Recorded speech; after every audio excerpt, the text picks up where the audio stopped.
अच्छा दोस्तों, एक और इम्पोर्टेंट क्वेश्चन है कि what is RCA, root cause analysis. आपने शायद अक्सर सुना भी होगा। तो रूट काज एनालिसिस बेसिकली एक ऐसा मेथड है जिसमें हम किसी भी इंसिडेंट या एक्सीडेंट होने के पीछे आखिर क्या रीज़न है, डीप लेवल तक जाते हैं। एक तो सिंपली यही होता है कि कोई एक्सीडेंट हो गया, उसके जो चीज़ें हमें नज़र आ रही होती हैं तो वो होते हैं कि उसकी क्या काजेज़ हैं।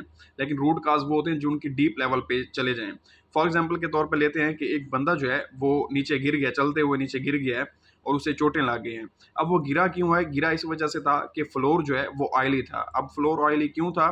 क्योंकि किसी मशीन से जो है वो ऑयल लीक हुआ पड़ा था। अब वो मशीन से ऑयल लीक क्यों हुआ पड़ा था? क्योंकि उस मशीन की प्रॉपर सील जो है वो नहीं हुई पड़ी थी और सील उसकी डैमेज थी।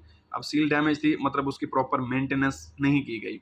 अब इसकी रूट काज़ क्या बनेगी? डीप लेवल पे हम सोच रहे हैं रूट काज़ ये होगी कि उस मशीन की जो है वो प्रॉपर मेंटेनेंस नहीं की गई। जब प्रॉपर मेंटेनेंस की नहीं की गई तो फिर उसकी जो है वो सील डैमेज हुई, सील डैमेज से फिर ऑयल लीक हुआ, ऑयल लीक से फिर वो फ्लोर पे गिरा, फ्लोर पे चलने की वजह से बंदा गिर गया और उसे चोट लगी। तो ये होता है रूट काज एनालिसिस, यानी कि डीप लेवल तक जो है वो उस एक्सीडेंट के बारे में सोचना ताकि फ्यूचर जो एक्सीडेंट या इंसिडेंट हों उनसे बचा जा सके।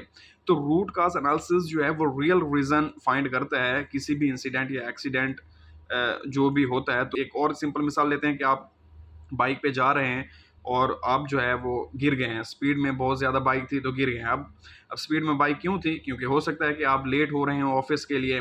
अब ऑफिस के लिए लेट क्यों हो रहे हो? आप अगर ज़्यादा डीप में सोचें तो आप पहले उससे 1-2 दिन पहले या कभी लेट हुए होंगे तो आपके बॉस ने आपको अच्छा खासा डांटा होगा। उस डांट की वजह से जो है आप स्पीड से चला रहे थे तो गिर गए। तो कोई भी इंसिडेंट या एक्सीडेंट होगा, जब हम उसकी डीप लेवल पे रूट काज एनालिसिस को फाइंड करेंगे तो हम फ्यूचर में इंसिडेंट एक्सीडेंट से बच सकते हैं।